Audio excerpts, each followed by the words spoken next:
Robert with Razor Edge Productions. I'm here with Billy Shadden. Hi, Bill. Hello. How are you? Great. So I decided I was going to go ahead and talk to some people that are not only race car drivers, generational, or anything like that, but also have a hand in doing other things as well. And I didn't put it on the description, but you were current race car drivers, still kind of somewhat get in a car occasionally. Yeah, when I feel like it. Yeah, you know. But you also do tech. Yes, ma'am. Which I find intriguing. Sometimes. Sometimes, yes. I can see the frustration that could possibly happen and so on and so forth. So, give me a little history about yourself. Born into racing. I think pretty much bulk of anybody that's going to be watching this is going to know pretty much all of it. But for those that don't, born into racing, families was tied in with the Folk family out of Iowa for years. My dad and our grandpa co-owned on Just Folk Senior stuff for 10, 12 years, and we all remain still really close.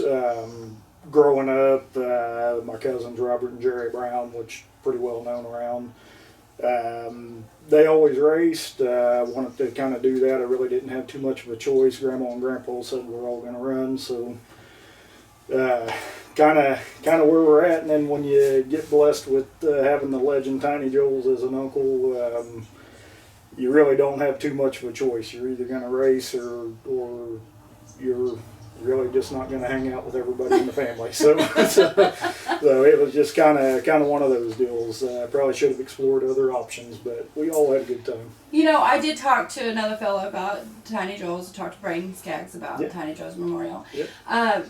That's a big event that happens at Nevada Speedway. We're trying to get it to go bigger. Very, very fortunate and blessed to have the backing support from the track and all the sponsors. It's hard to follow Brayton's interview, Brayton, but Brayton's right. We'd much rather have Uncle Tiny, or his grandpa. We'd much rather have Uncle Tiny here. But deal kind of fell into our lap. 2021 was a rough year. 2022 didn't really start off the best for us. 2021, we had some big plans racing, which included Uncle Tiny. But my dad got sick. We kind of withheld that information from a lot of people because we didn't realize the extent. My mother-in-law was fighting cancer. Our great Uncle Bill out of Mountain City, he was, same thing. We had August come around and we just got hit within a week and a day of each other. Lost my great uncle, my mother-in-law the next day, and then a week later we lost my dad, which was a big part of everything. Jerry Brown can touch on that as well. He was side by side with us whenever anything we needed. But wasn't too long after all of that. Tiny was always here. Could use him right now with business truck issues and stuff. Him and Tommy is always here.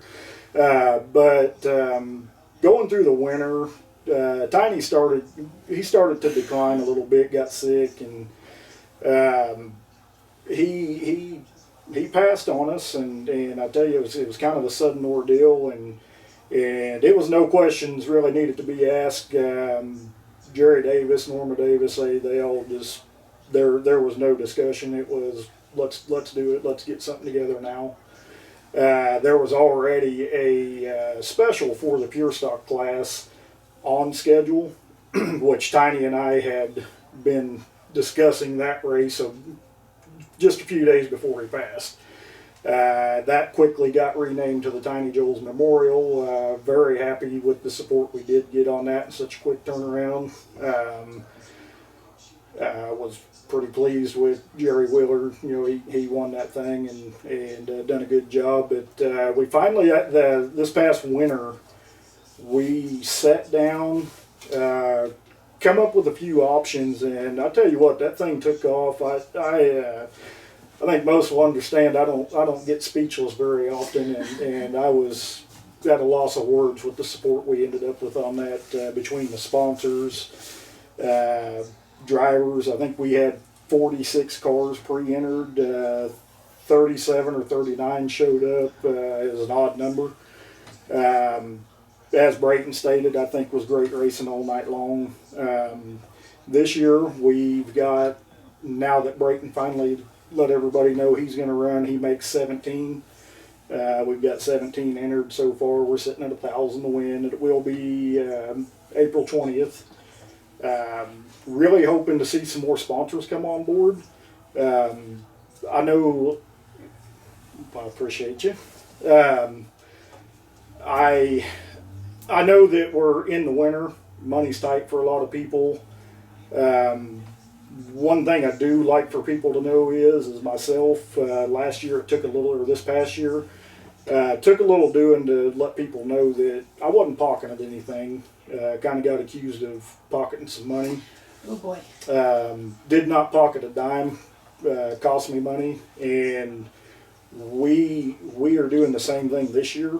I want this has got to be a racer's race. It's got to be what Tiny would want, and pretty pleased with everything.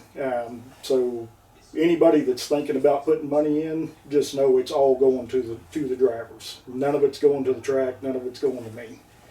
Every dime that comes in goes to the driver. That goes to the payout in one way or another. So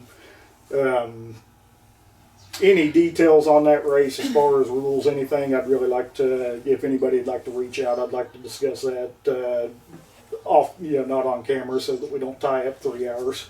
Right. But, well, here's another thing too. You yourself, you have a sponsorship program of some sort that goes tied in with the Tiny Joe's Memorial? We do, and I'd like for everybody to know that as well. It's not just me. I got chosen to be the face and the voice, but a lot of people tied into that ordeal in the family. My Aunt Fanchen, my wife, Tommy Joels, his fiance Misty, the Davis family. A lot of people behind the scenes on that ordeal, and both years it's grown and went really well. First year I think we came up with, I don't know, 550, somewhere around that range. That went to I believe Cody Price won that thing. So to be clear, Mm-hmm. you guys raise a certain amount or raise money, Mm-hmm. and that in turn is a sponsorship to an individual's car Yes. in a racing program. Yes, what we look for, just for instance, this year we was pretty blessed. We came up with might near $1,200, I think it was, and Uncle Tiny always liked to help everybody. So while it would have been great to have gave that money to just one individual, we decided to split it in half. And my wife and a friend of ours, Angie Goodwin, they busted tail the night of the memorial race, and a few other people in on it, and we raised a pretty good amount. And it was Byron Leonard, Pure Stock 99 at Nevada and Butler, or ECS, and then Colby Carter. What we look for is drivers that come to the track. Maybe they don't have the funding to do it as well as everybody else. It's fairly new. The two people that you spoke of, they're new, Yes. ish, I would Yes. say. So with that, it kind of would inspire them and bring them up a little bit and going, you know what, the racing community gives a damn. Yep. They care about me, and they care about what I'm doing, and all my hard work is starting to pay off. Absolutely. What we look for is and it's not to discredit any other driver. We excluded the mini stock class this year because the year before it went to a mini stock driver. And the reason we chose Cody at that point last year was because of that reason. Showed up to the track. Me and Uncle Tiny stood on the crow's nest several times and watched them guys bust their tail to get their car done, get it back out on the track, and they never caused any problems. So it was great to be able to award that to guys that need it. Just wholesome, good people. Colby, through the years, Uncle Tiny loved Colby. Colby's pain in the ass, and I hope he sees this. I'm sure he probably will. But Colby, he's seeing his wife and his kids come every week, everywhere he goes. Kid needed some tires. You know, he needed stuff to get going. But yet he continued to show up. That's what kind of inspired us on him. Byron, I'll tell you what, Byron from week one to the end, never heard anything from him if he had a bad night, something didn't jive right. Never heard any complaints out of Byron. Byron he is the easygoing, happy-go-lucky dude. I have met him personally, and it is awesome just to be around him. Yes. Gotta check the messages. We got business is still going. Yeah. Even though we stop, business still goes. yes, that is my uncle. So. Oh. But no, we're hoping to start back in on that deal again. And what we try to do is we try to get the drivers, well, like Colby, for instance, it wasn't too long after that. You know, he and his wife hit me up, and I can't remember what race it was, if it was a Lehman Memorial or which one it was, but at some point in time there, they kicked in some money to kind of same ordeal to give back. Right. Byron gives back. He sponsored the memorial race. He's looking at doing it again. You know, so just kind of a circle. It's just everybody helping everybody. I think Brayton touched on the ordeal that, you know, you got your groups of drivers. You got the guys that just got unlimited resources and funds. And you got guys that just want to come have fun. Right. And, you know, and Uncle Tiny was pretty much what Brayton said. He wanted to win. Well, everybody wants to win. But he also wanted to have fun. Exactly. So. There's the cut and dry right there, is the wanting to have fun. Yes.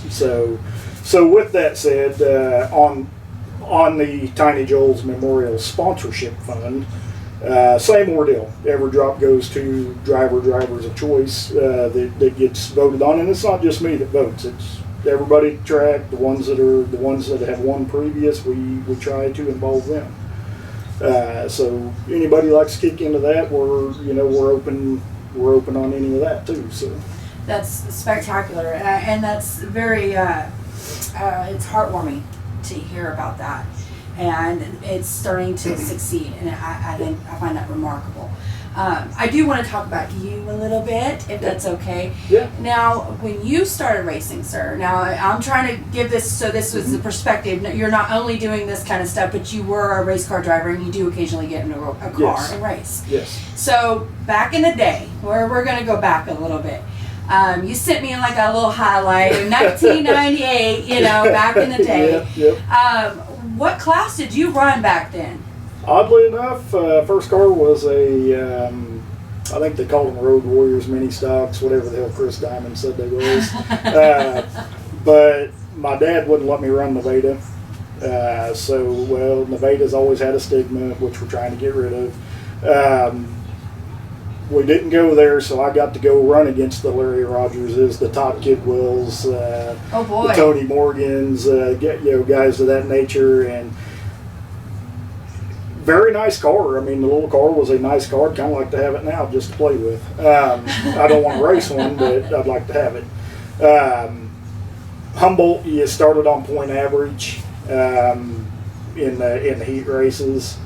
And so low points, I was always on front row, sucked, dropped the green flag, tailed back by the first corner.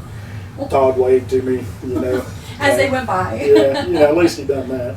But Lynn County opened back up that year, Pleasanton, and it's just stone's throw away from here. So I was like, you know what, if I'm going to get my ass kicked, I'm going to do it closer to home.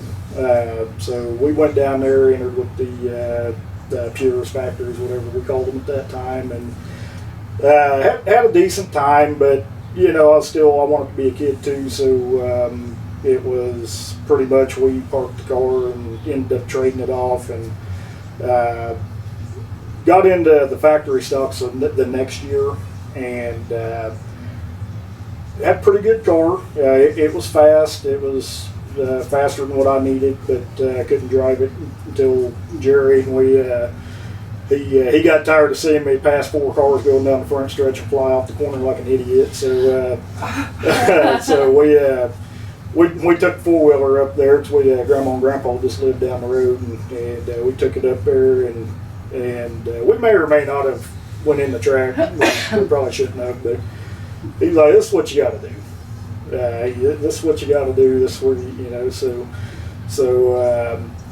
started doing that, and I got faster, and then we ended up getting totaled out. Apparently, it didn't work out for me. But well, lesson learned. I mean, yeah. you grow. Yeah, and then the following year we ran a little. We went down to Joplin, bought a factory stock off a guy down there, and Tiny had me go down. We all went down to State Line Speedway, Bud Perky's track in Coffeyville a few times, and lost a motor, and just me and my what's now wife,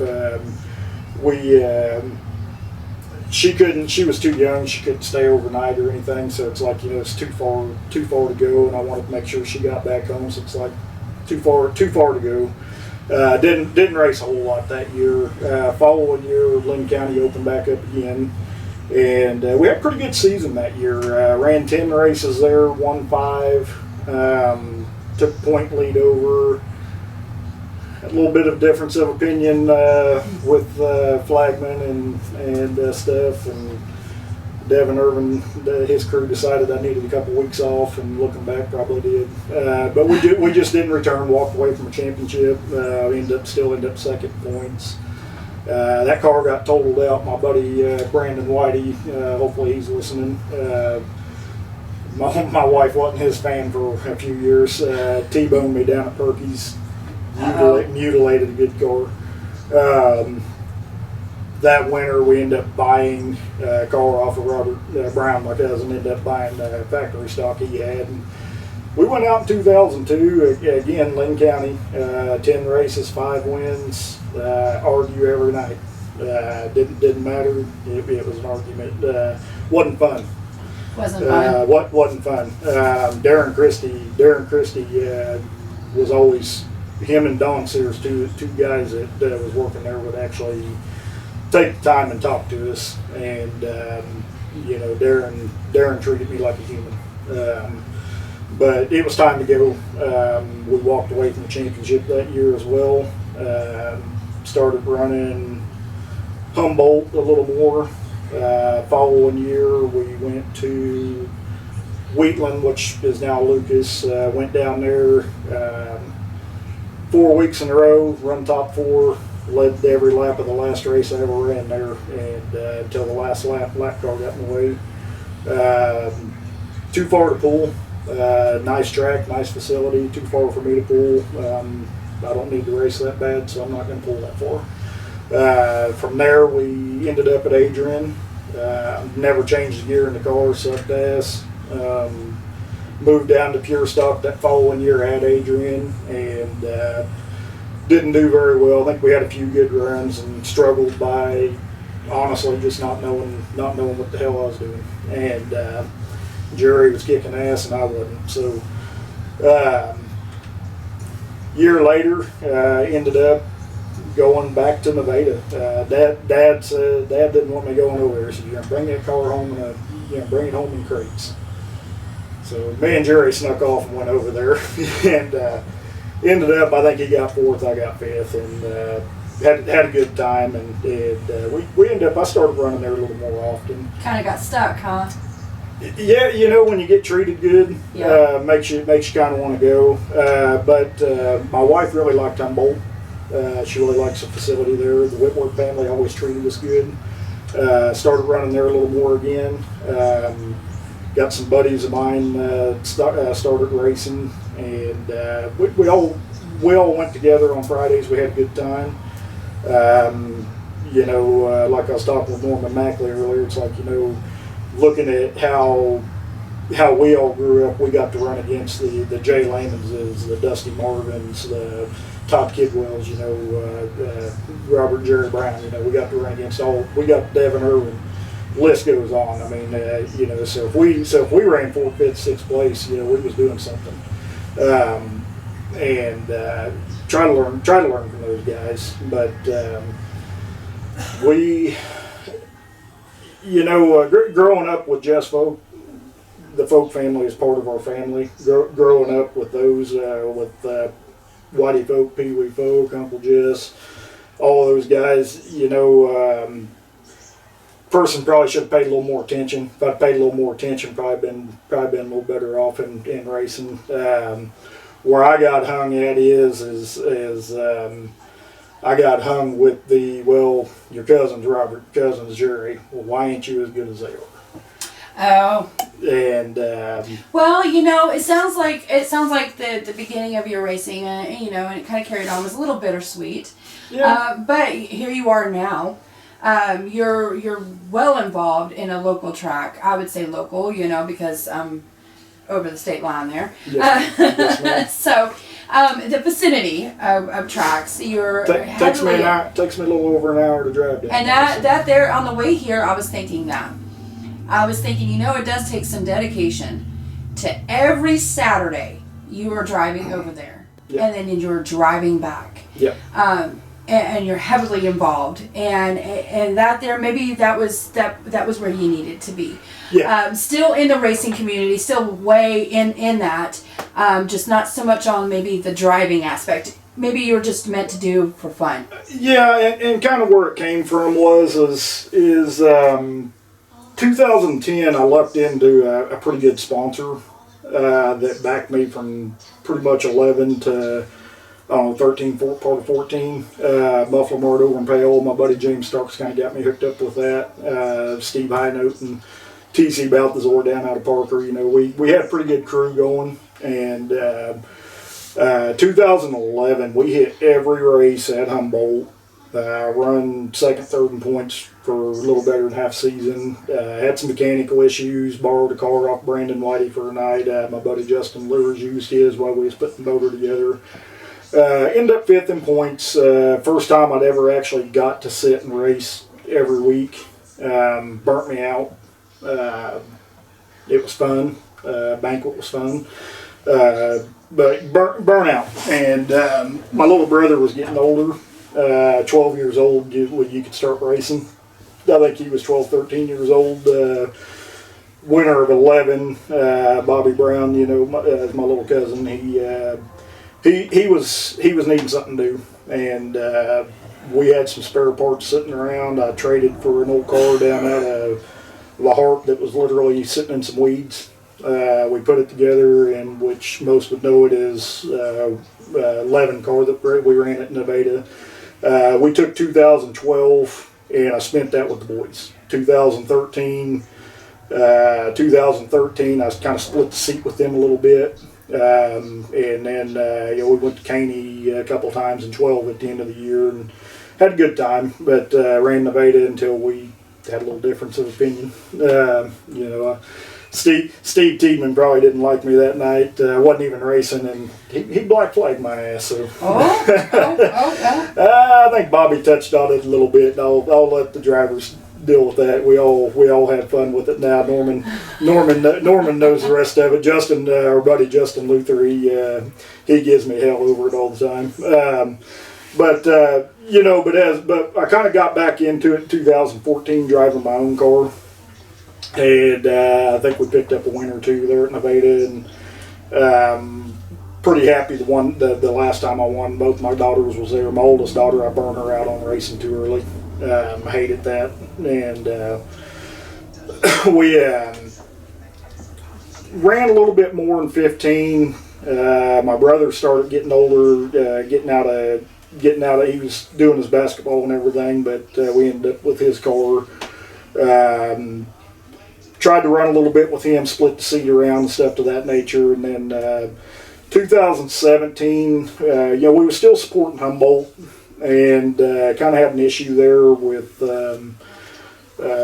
really stuff don't need to be talked about on camera, but we'll just leave it at that. I was about to say we had some issues there, not with the Whitworth family. Too much respect for them, and I didn't want to be the one to cause a scene, so it was easier for us to pull out. We pulled out, went back to Nevada, and I tell you, everybody there you get treated like family, and you don't want to go anywhere. Right. Rob Hell owned the track. Chris was teching. Went across scales. My brother went across scales too light one night, and my old brother a little bit. He got a little hot into him, and we left early, and then me and Chris talked about it that week and got everything solved. Went back, but that winter, buddy of ours, John Edmonton, big John Edmonton, his sons had kind of raced and done some vintage car stuff. He thought he was going to get them back in. Went over, bought a car off of John Brooks, and threw it together. Well, he didn't have drivers. Boys didn't want to race. I'm like, I'm not much on street stock racing. We owned one. It was too fast for me. Had Jerry drive it. So I was like, you know what, I'll do the best I can. We had a good time with it. And about mid-season, Elliot Salacron, a good buddy of ours, he's like, I want to own a car. So he bought the car, turnkey, trailer, and all, and I thought he was bullshitting, and he hit me up. He's like, yeah, whatever we need. So I don't want anybody spending a bunch of money on me. But anyways, the three of us ended up, he bought everything. We bought some shocks, bought a carburetor. We went down, won a couple damn races. Got to beat Carl Lehman, my longtime one of my guys. He was part of Tiny's clique. So. Does that go back to that picture that you had sent me where it was you and the trophy? And that was Sean Hendren won the points that year. Hell, he won it the next year too. Sean Hendren won the points that year. I ended up second. Carl Lynn got third. And I tell you what, growing up, looking at pictures, I think I got some hanging on the wall in the shop. Got Tiny, Ron Bolin, Carl, all them guys, and Uncle Jess, everybody. And it's like, to get to stand there, for most people it don't mean shit, but for me it was cool. Well, you know what, and that's the thing. You said to most people it don't mean shit, but you have these up and comings. Yeah. You have these, I want to call them yearlings. Yes. Because they're still fresh and new and starry eyed. Even with that, these local legends, it would make a damn with them. Yeah. And to me, absolutely. that's what counts. Yeah.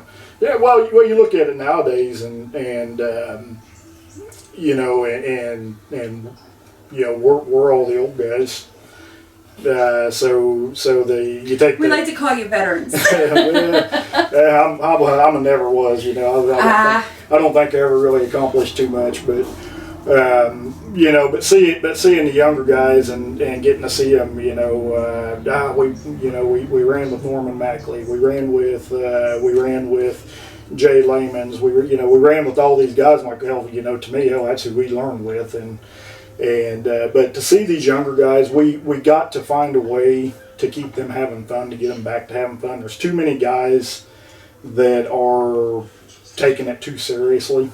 And you got to, if you're going to win, you got to take it serious. You either put your time into it, or you break. Right. And that's kind of where I was at.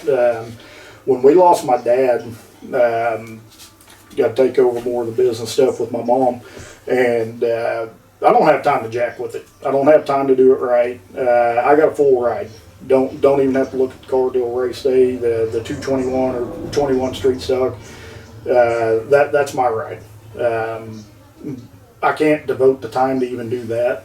So the tech deal come up, and for me, it was a way to stay involved. I do it for free because I'm going to go anyhow.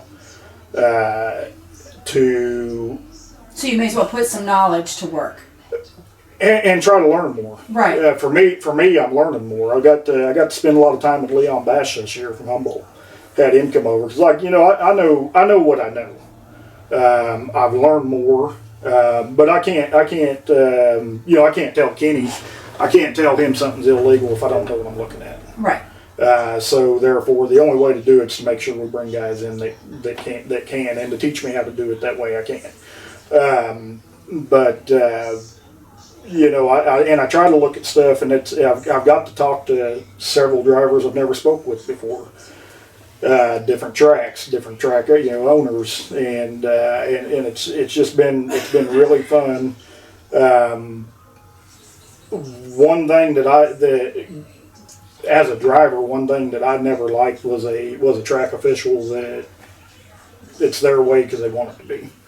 Right. I agree with that. With that stonewalling type of situation, it is difficult when you have fellas that put their blood, sweat, and tears into things. A driver don't always have to be right, and an official don't always have to be right. Rules are rules. That's what they're there for. But you don't have to be a prick whenever something ain't right. You don't have to DQ somebody. I don't know, that's probably Bobby standing there. But you don't always have to be right.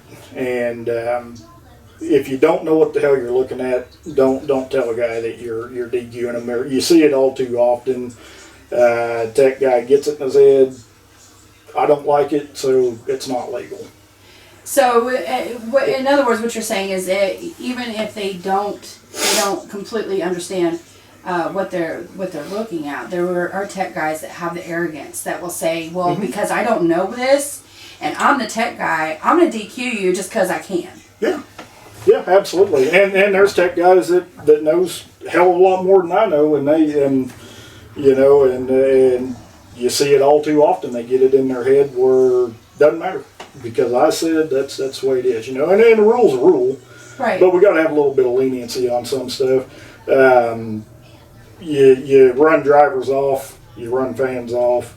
That's not good for tracks. It's not, and and kind of with that said, at the beginning of the year, I kind of heard, well, you changed this, you changed that. Well, in reality, in the pure stock class is the only real class at Nevada that we got control of the rules over. Otherwise, it's power ride. We really didn't change anything. There was a carb adapter issue that we adjusted right at the beginning of the year because there was a little bit of an issue with the wording, and it was costing some guys. Other than that, we didn't change anything. I kept hearing, oh, you're changing, you're screwing this guy, you're screwing that guy. No, we didn't change anything. We just went back and had to show guys that they kind of had to clarify. Yes, Bobby, if that's him out there, Bobby had to. I got told was favoring my cousin. No, he had to cut the whole damn top of his car off, rebuild the cage in his car to be legal. You got to be, if you're going to hit one guy, you got to hit everybody. Right. And you see it all too often. There's tech guys that'll claim they tech everybody the same, and they don't. They do when they want. And like I've told everybody, I'm not the smartest guy. I'm not the brightest crayon in the box. However, if 5 guys go in the barn, 5 guys are going to get hit the same. Simple as that. Fair's fair. And I hope to learn more. I hope that helps bring cars to Nevada. We got to do something to get the car count up. Just want everybody to have fun, and talk a little bit with Mike there at ECS. I have nothing to do with tech there, but I do like Mike. Kind of pretty happy with this pure stock deal and the mini stock deal that the 2 tracks are kind of teaming up on. Just to clarify, ECS, Electric City Speedway in Butler, Missouri. I think I've spoke about this before. Butler, Missouri and Nevada, Missouri, Granddaddy Dirt, Nevada Speedway, they've come together and made a pure stock rule package. They call it the I-49, right? I-49 Showdown Series. Showdown Series. So this is what he's speaking of, just in case there's a little confusion there. And same thing on the mini stocks. Pure stock wise, we're utilizing the rules that we had at Nevada. We pulled a few rules in out of Power Ride. Be happy to go over those with guys anytime, just not on here. we're not trying to be too crazy. Like we're not going to do that right now. Jay and Chris ain't wrong. I could do you be here all night. Well, you know, there's been times where I've sat for a while, and I'm fine. I'm good with that. So you just do you. No, don't say that. But no. I was Mike and Jamie, and Gary. It was kind of they got 4 or 5 sets of rules, and they're only going 4, 5, 6 cars. Majority of them was coming from Humboldt, so everybody kind of met up. Me and Jerry, which to clarify something right now is I have no ownership of Nevada Speedway. That's a long running joke from when Rob Hill owned the track. That there's never been any ownership. I just like to help. And but we all met up over at Butler and had some dinner, discussed it, and I think it's going to be a pretty good ordeal. I hope that it helps both tracks out. I hate it that Chris ain't going to come on board and do it, but I understand his thoughts as well. But I hope that it benefits, because for the pure stock drivers, you're going to have a chance to win points championship at Butler, points championship at Nevada, but for $50 you can buy in on the showdown deal. And I don't know, the tracks, I have to tell you guys the rundown of how all that's going to work, but there is an overall. So you basically got you've got the potential to win 3 championships between 2 tracks, or you could also take a driver that supports both enough and is consistent enough that maybe they don't win either, but they win the overall. Okay. So you can bring home some hardware there. Yes. Now, I think it's, unless sponsorship kicks in, it's like $500 to win. I don't know, $300, $350 per second, whatever. Same thing on the minis. I think the minis is $25 buy-in. I think they're like $325 is what their point fund is. Now, I don't want them guys to get left out. I just don't understand the class that much. Going to be leaning on a lot of guys for tech on that, but I think that seeing 2 close tracks come together, I hope that for the overall betterment of racing, at least for 2024, I hope that it works out for everybody. I also hope that I get to change gears and come run Butler a little bit. Really, I enjoy racing at Nevada better. I've never cared for Butler's racetrack. Doesn't matter who owns it. My cousin Jerry owns it. I love the honesty, okay? I love it. I love it. Well, my cousin Jerry ran the track for a couple of years and ran there one time, and he knows it. I've never cared for the track. But I want to go have fun. I've got to try to see if I can handle Bobby over there. Well, that would be kind of cool to watch you guys kind of neck and neck there a little bit. It'd be kind of neat to watch that. I hope I can take him to some old school little. Hopefully, show him that I can still do something. We're hoping to get my brother out again this year. He won the 2020 championship at Nevada, and then when Dad got sick, we kind of backburnered everything. And with his family, he got he just had another baby and everything, and working all day. And hoping to get him back out there, hoping to see Tommy Jones come back out. I want to see the younger guys get back out on track. For me, I'd rather just take the car down and go hot lap. Right. Just get in there a little bit. I don't enjoy it like I used to. Some people outgrow it, some people don't. I mean, it is what it is. Sure. So one thing that intrigues me is your different perspectives that you have. You have a driver's perspective. You have a tech guy's perspective. I say tech guy. I want to say tech. I don't know the formality of it. It's kind of like what would we say here? It's kind of like Paul Blart Mall Cop. Right.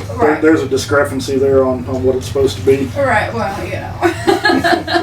So, one thing I did want to ask is, what would you like to see possibly change in the vicinity of tracks that would be a little easier on on the drivers, because I will tell you this, being a driver's wife, I see the financial aspects of everything, and I've discussed this with multiple people and multiple drivers.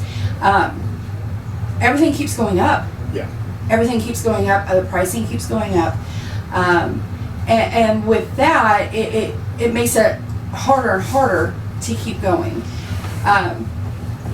That, and you tie other things into it. There's so many different kind of aspects there, but as a driver, as for you, as a perspective from all these types of things. So seeing it from both sides, and actually I can go a little bit further in because how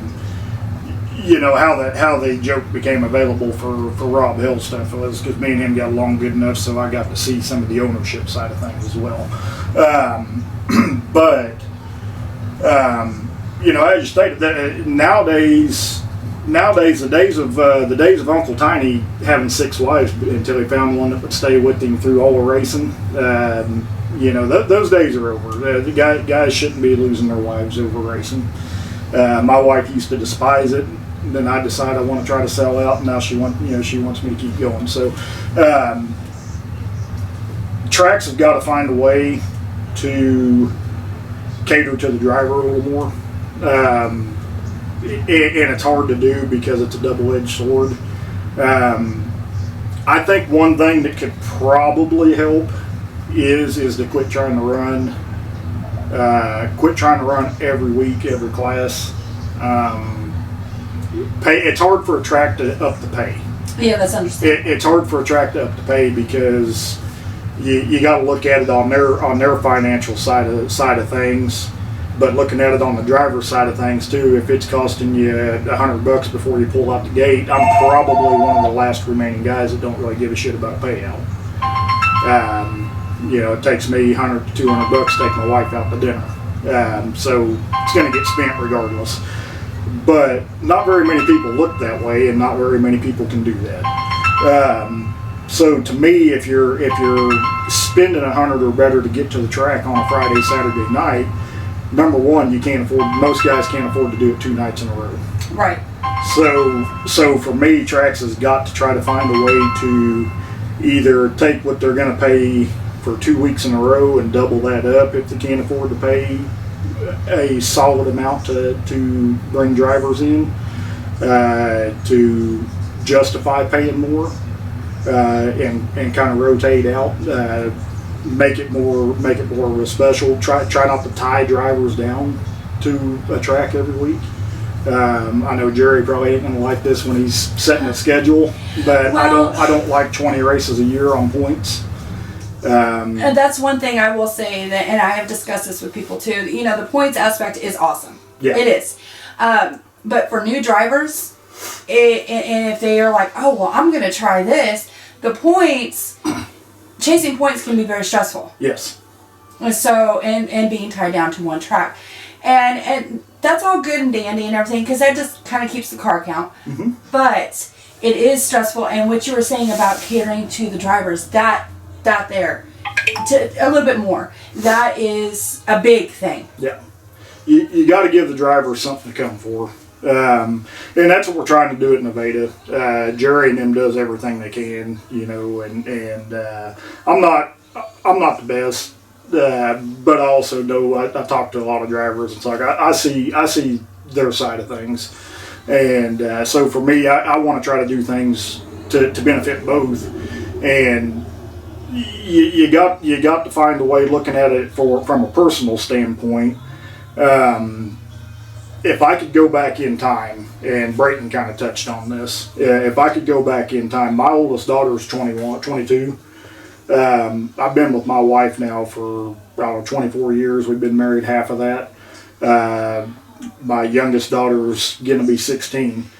I pissed away so much time away from my oldest daughter.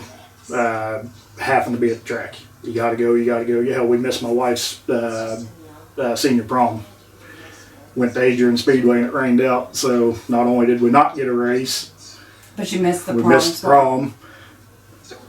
But we went to Outback Steakhouse, so I guess that's something.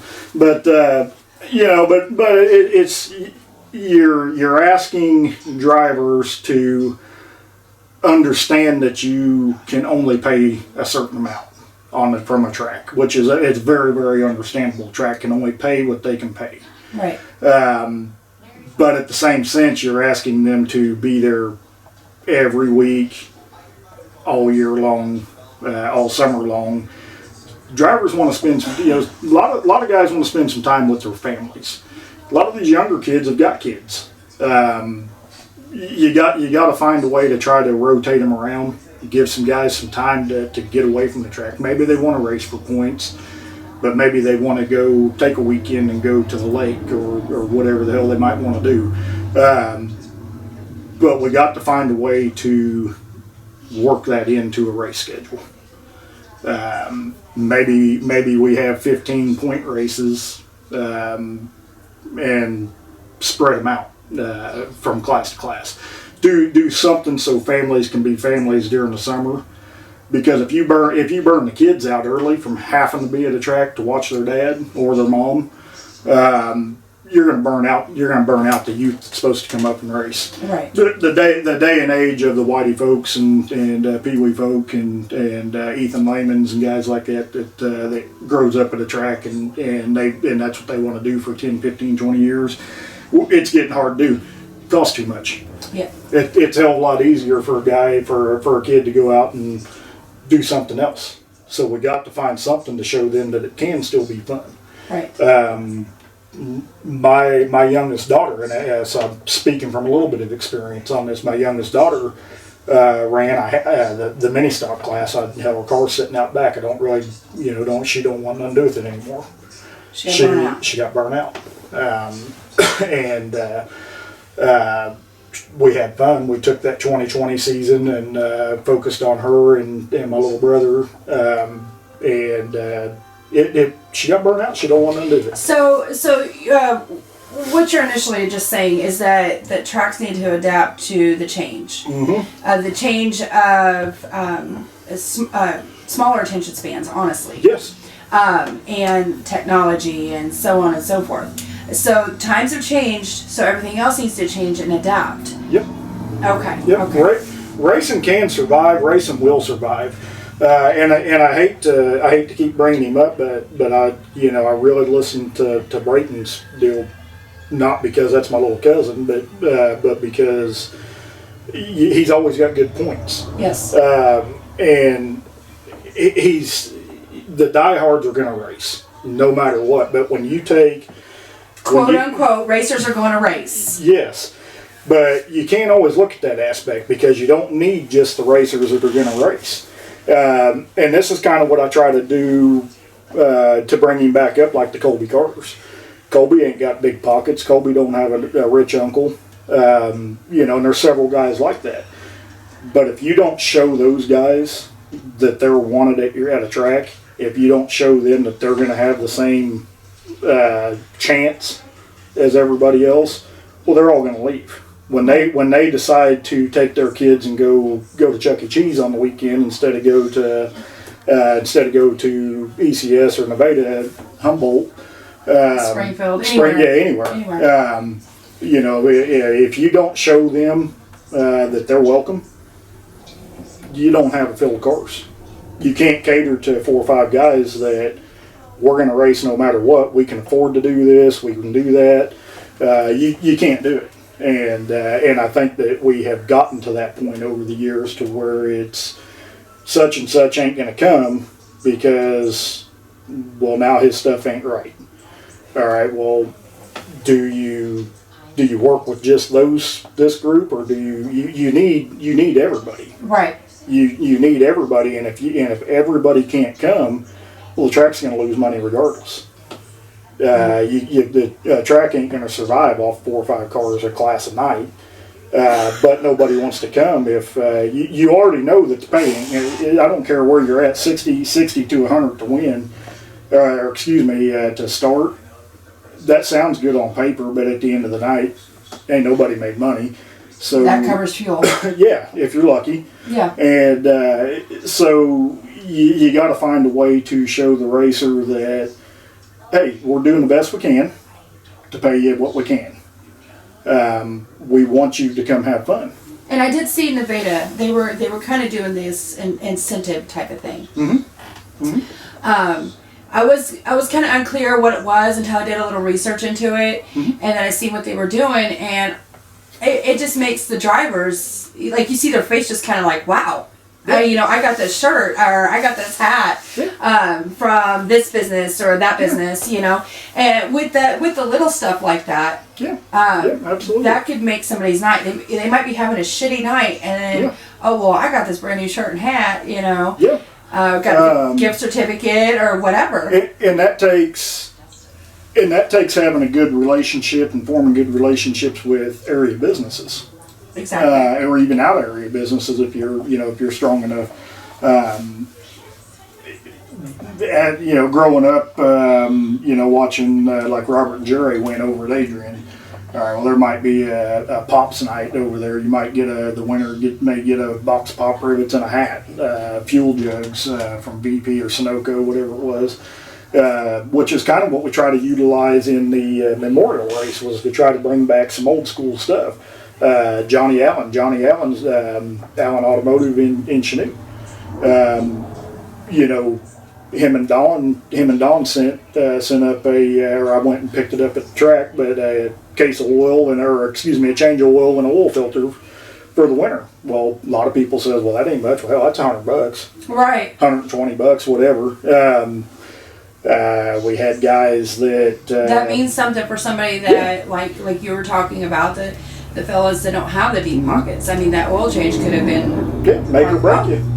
Now we can go racing. Yeah, absolutely, and stuff to that nature. So it's working with the maybe years ago over at Nevada. I remember Buzz's Barbecue. Hell, they used to give away $25 to a winner. Stuff to that nature. So it's like, but over time, you stuff falls apart for certain reasons. So hopefully, as time goes on, stuff like that can start happening again. More. Nevada did get tied in on that, and that was great. They were doing the carb stuff's kind of helping them out. I'd like to see some more local, smaller businesses chime in on that.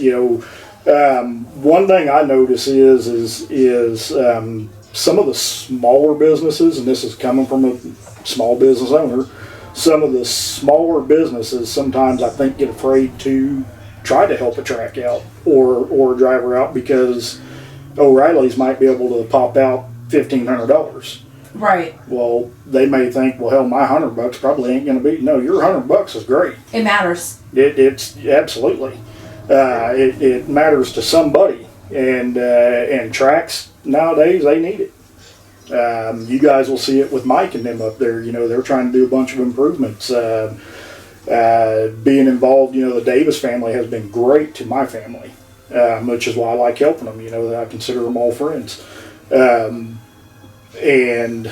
looking at what they're doing, that's a small family that took over a track that very well could have been Wheats. There wasn't. I sat side by side with Rob when that track was for sale. There wasn't 100 people trying to buy. There was 2 people that actually tried to buy the place, and one he turned down, and obviously a better deal come along. People can say what they want, but I sat there in it. I know how the deal went down. The track, they didn't have to do that. They did not have to do that. But with that said, they're not working with Lucas Oil Speedway funding. So they're trying to do everything that they can to make upgrades as they can. Maybe they can't do it all at once, but they're trying.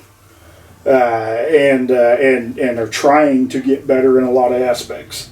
But it's going to take everybody to make racing continue to be here and grow. Everybody, drivers, fans, track owner, everybody's got to adapt to a new way. I don't have the right answers. I can tell you my opinions on what I would be, but would be here again all night on that. and and there's a lot of stuff could be done different, but I look at the younger group of drivers. There's a lot of younger guys, like you said, in particular classes that are coming up. Chris touched on it. Well, we want to go hit Lucas, we want to go hit Springfield, stuff to that nature. It's not a bad thing to go take off and running. Go hitting some big shows. So I think with that said, I think that tracks need to look at their schedules and try to work with drivers to keep them wanting to come back to the track. If you tie them down all year long, it wears on a driver, it wears on a wife, it wears on kids, and people want to go have fun. Growing up, I remember Fridays as a kid, Grandma and Grandpa would come up and get us from school, and we would get out early because we didn't just get to the track at 5, 6 o'clock. We got to the track at 2, 3 o'clock and sat and watched everybody pull in. But we would go to see that competition coming in now. Had to line them up. Right. But I remember going to Humboldt, sitting at the park with my cousins, my grandparents, my parents, our aunts, uncles, watching Jay Lehman's get ready. Him and his dad, watching them getting ready from across the way, just sitting at the park. My Uncle Bob used to race, my Uncle Bill, get to watch all that happening. And then it was, that was on a Friday, and of course I spoke about the Folk family. Saturday, then we would go be at Lynn County or Joplin 66. Of course, we'd go to Joplin 66, we'd get there at noon, ride go-karts all day. And then we may take off, go to Monette on a Sunday. So not only would we miss school on most day Friday, we'd miss school on Mondays. Schools didn't like that, but I bet not. you can't do that now. I bet you slept good. No. No. No. No. You didn't sleep around Grandpa. Oh. Yeah, you didn't sleep around Grandpa, but. But we made a lot of memories. I remember, growing up. No matter what, growing up with, with Robert and Jerry racing, go down, and I remember, of course, they're quite a bit older than I am. Whitey folk and Pee Wee folk. I remember them boys racing at 9, 10, 11, 12 years old. That we would leave Humboldt, come back to their house, and Pee Wee will touch on it, I'm sure. Jesse Folk just said, my old helmet, lots of memories with the family. Yep, right there. That's his old helmet. But me and Pee Wee would either be playing Hot Wheels behind the chairs. Heck, we'd probably watch a little WCW wrestling if it was still on that late at night. But but it's hard. It's hard now to do that. It's hard to do all that. I'm glad we did. But the day and age of that is pretty much done. There's very few families in that aspect that does that. The Dowdy family, they're still pretty oriented when it comes to that. You really, if you look at it, there's 2 or 3 families per area that's still heavy hitters into all of it. I know that Tyler Kidwell's got some kids, and I'm sure them boys are going to grow up into. They're going to be racers. Little Jacob Ellison, I watched that kid grow up in the shop pushing broom down there for Todd and Tyler, and his little boy, I'm sure, is going to grow up into racing. Matt Kay ever has a kid. Bobby Brown, I'm sure his boy's probably here in just a few years, probably going to start hitting go-karts. We got from Jesse, we got a little racing go-kart out in the shop for my little nephews, and so we're going to try to get them into it, but there's more to life than racing. Yes. There's more to life than racing. These kids nowadays, when they're 16, 17, 18 years old, they need to be 16, 17, 18 years old, and not think that they have to go race. Junior Summers as kids, them kids love racing. Benefits for them is they live close to the track. But they get to hear it. Yeah, oh, absolutely. But they're there every week. They're there every week. Junior, his wife, them kids, they're there as a family. There's not very many families like that anymore. Uh-oh. Jesse Folk. Uh-oh.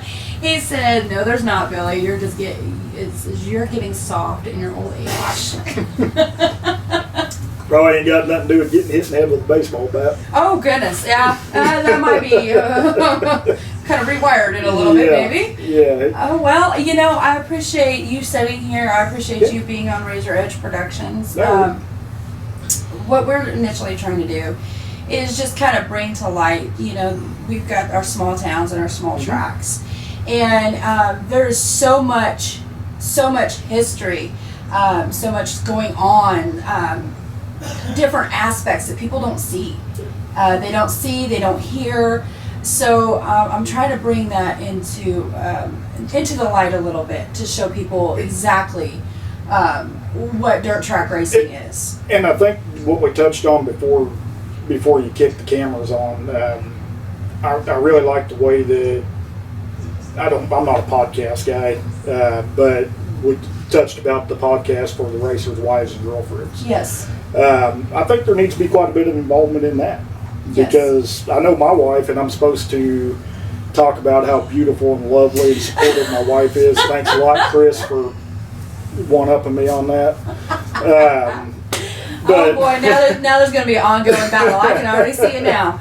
So, you know, but with that aspect, or you know, that saying is you know, you look at the wives of guys that has raced for years to the guys' wives or girlfriends that's getting into racing.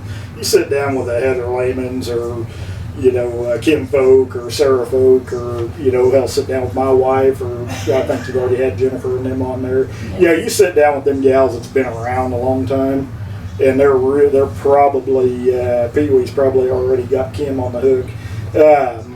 But you know, Simon said, "Gotta keep him happy, buddy." he ain't wrong. Me and Chris has got to catch up with some tea. I got a half a gallon sitting over here for him. You got to keep the wives happy. I like Chris's deal. Tabitha and the girls support him really well. You know, my wife and my girls support me pretty well. Just, you know, I brought my oldest daughter out. She can care less about racing. But, you know, it just, I think that some wives need to hit you up and get in on this too, because it is a great thing. I've reached out to some. I do have some that are scheduled. Mm-hmm. My thing is with that was, you know, I'm a racer's wife, okay? Sure. I'm involved with my husband's racing program immensely. Absolutely. Got your videos every Friday night. So, with that being said, there are some wives that are like me. I had a guest last night, Michaela Hobbs, which her podcast will be put out there soon. I just got to sit in front of my computer for a minute. But she's involved with Dwayne. Jessica Bedwell, she's heavily involved. You know, Jennifer Dowdy, I had her on there as well. She is not mechanically involved, but she is involved in a different aspect. So I want to kind of show this range to the next generation coming up, and so on and so forth. Of, you know, you're getting in a relationship with a man that's racing. Yeah. So these are what is to kind of expect. Don't expect to be right there in the limelight with them. You know, you may have to step back a little bit, but if this is a dream of his, you know, this is a way that you can be supported from all different aspects of it. So that was my whole initial push with this podcast, because it's not just the drivers. It's not just, you know, just the crew or whoever, or, you know, it's not just these single people. There's other people that have the backing. There are so many people involved. I'd have to, you know, we'd have to spend a day on thanking everybody that's helped me out. And this lady here, she said it's not just the wives, Mr. Stephanie. Here's the thing, that is true. Sure. It's the mothers. Oh, absolutely. The aunts. Yeah. The grandmas. Oh, it's all that. Oh, yeah. The dads, the uncles. Yeah, it's all of it. Yeah, it's not discrediting anybody. I'm just talking about, you know, my dad was heavily involved. You know, right. Even though he got burned out on racing and took to going and helping David Frizzell singing, you know, stuff to that nature, he was still heavily involved in stuff. My mom, you know, she's in there right now. God, you know, I'm sure we put her through a lot of shit. Just you know, no, they're right. It's not to discredit anybody. It's just, you know, you talk about the wives because it's an outlet for wives to be able to sit down and talk about their experiences and talk about, you know, their husband's racing and the impact, you know, if they have kids and, you know, how it is to juggle everything to get out there on the racetrack. So I just kind of thought that might be and you know, I'm gonna be honest, like, I'm not in front of the camera. Okay, I don't want to be in front of the camera. I'll put my husband in front of the camera. Sure. That's no problem. But I don't want to be, and that's for a lot of wives. Mm-hmm. Like, I don't want to be in front of the camera, but I will sit and talk. Sure. So why not have a podcast? Yeah, that's how my wife is. I thought she was going to be off work today. I was going to make her sit with me. Oh boy. She works out at the schoolhouse and found out last night they had to work today, so she got off the hook on that. But that's how she is. She don't like being limelight. Bad as it sounds, I can talk all day, all night to a brick wall, but I really don't care for big crowds anymore. And I Kenny Pike it and freeze up, or clam up, I think. Well, you know, Kenny Pike, he just or Justin Pike. Justin Pike, I'll have him back. I find him to be very intriguing, and his father, and I think that we will eventually have them sit down and maybe talk about their experiences and their racing careers and such. Well, I hope to have you guys down the night of the memorial race to try to follow around and talk to drivers through the night. You know, that way their people can see, you know, see what goes on with the drivers during the night and their kids during the night and their crews during the night and stuff to that nature. Something to bring entertainment to. Right. If nowadays if you ain't entertaining, you ain't getting anybody. Right. The old story is you know, it's always back in the day you could go beat the shit out of somebody and gain attendance. So you can't do that nowadays. No. You got to entertain the kids. Right. If you ain't doing that, you ain't gonna have them. So a deal like you're doing is great. I'd like to pop out for you and try to reach some people. I think you guys are doing this funded on your own. Yes, I do not make money doing this. You know, so there is no funding. This is me going to people just because the simple fact of the passion and the love. And you drove basically an hour over here to interview someone like myself. That, you know, I think it would be cool if you guys could pick up some sponsorship for your podcast, for your stuff to help with travel, to help advance what you're doing. I think that because stuff like this is the future of racing. Yes, I agree. And it's going to take more than just yourself, self-funded on doing it. So, well, that would be awesome to have sponsorships on this. I am not trying to say anything like as far as I'm seeking out sponsorship. No, you didn't mention it. You didn't mention a word on it. I think. For me, I'm looking at it. I'm looking at it as an overall. In order for you guys to advance to continue, gas ain't cheap. No, equipment it's ain't not. cheap. It's not. So why not? Why couldn't it be? Such and such racing business because it is a racing cast. Yes. Pop it on there before each video. Absolutely. And I'm up for it. I can do that. You heard it from me. Give this gal some money. Give this gal. I don't know. Okay. Anyway, I'm not in front of the camera, but I tell you what, that there almost made me seize up. So, anywho. I really appreciate this, Billy. Well, I really do. Appreciate you. I'm hoping that this brought some information to people that they could utilize and some intel and perspective that they could utilize as well. It's probably half worthless to a lot of people, but I hope that something comes of it. Well, I'm sure that there's somebody out there that took in every word and took in every emotion, and that's what that's what I'm trying to do this for. I'm trying to bring attention to the No, I you know, everybody wants to. Okay, I'm gonna revert back here a little bit. I talked to Greg Clemens. Oh, Okay, yeah. Oh, yeah. he was my first initial interview, other than Ned Descharme, which was a local artist in Missouri. I've known Ned since I was 15. But something told me to get a hold of Greg Clemens. Oh, yeah. So I did. And Greg said, well, why do you want to interview me? And I said, well, everybody wants to interview the Kyle Larsons of the U.S. Everybody wants to. Everybody wants to know, you know, what's their secret, what, you know, everything about them. Who knows anything about Greg Clemens? What, anybody? And he's like, well, you know, and I said, you know, he was telling me all this stuff about him. Mm-hmm. And I'm like, well, that's something that people need to know. I never knew that he owned a racetrack. Yeah, Grand River Speedway. Right. Well, there's some, and I'm a newbie. Mm-hmm. So, you know, there's some people that didn't know that. Yeah. They just know him from Electric City Speedway being the announcer. Greg Clemens is arguably one of the best race car letterers around. And he did the pinstriping and the painting, and I seen a picture of the way he was holding his hands. Yeah. And I was like, wow. And then I seen the product afterwards.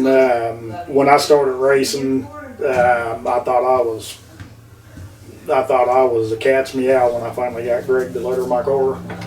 You know, you know, Greg was always good. My grandma really enjoyed Greg. Grandpa enjoyed everybody that would sit down with him. But you know, when people's good to your family, like, and Greg was, you know, he has a big impact on racing and probably doesn't know it.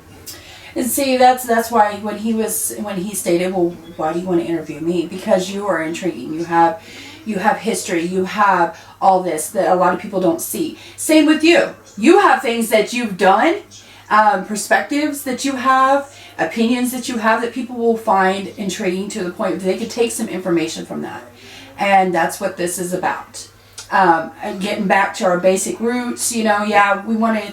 These national peoples, these big shot, cool. I'm more about the people that are down here, yep, that are working to get up here. Yep. You know, and some of them may not ever get up there. And even if they don't, I mean, I'm sure that they would have wonderful stories to tell, experiences, and so on and so forth. If anybody takes anything out of most of the rambling that I do, is that racing needs everybody. Just because you don't have a wrap on your car, just because you don't have the top of the line equipment, you don't have a Yeoman motor, you don't have an enclosed trailer, you don't have a custom race suit, who gives a shit? Come race, come have fun. But that works on both sides. I think tracks need to start showing people that. I think track officials need to do a better job at showing the drivers that they're wanted. Looking at it from a driver's standpoint, if I went to a track and track officials treated me like, one reason I like going to Nevada when we started going to Chris, tech guy, treated us fair. You know, it wasn't a red carpet welcome, but we got treated fair. We got showed that our family was wanted. Did you guys matter? Yep, and if you show any driver that they're wanted, payout ain't gonna matter. Right. If you look at it, most time payout. Only reason payout matters the most is the guys that have got better equipment than these guys down here. And it ain't. And I'm not saying that that's wrong. Right. I'm not saying that payout needs to increase everywhere. But you can't if you keep showing that keep trying to push these guys away. If you lose these guys, payout's never going to go up. Right. I don't know about any other track. Nevada would love to have everybody. You know, I'd love to see everybody come, and I'd help any way I can. You know, it's the only way anything's going to survive. But anyways, we're happy to help any way we can on anything. Just reach out. Okay, well, you guys heard it, and Mr. Billy will be here. Nevada Speedway 2024. You'll see him out and about and so on and so forth, and look for the Tiny Joe's Memorial. And that sounds like that's going to be pretty cool. I kind of want to, check it out when I get there. So, anyways, we'll see ya. You guys have a good day. Thank you, Billy. Thank you. I appreciate it.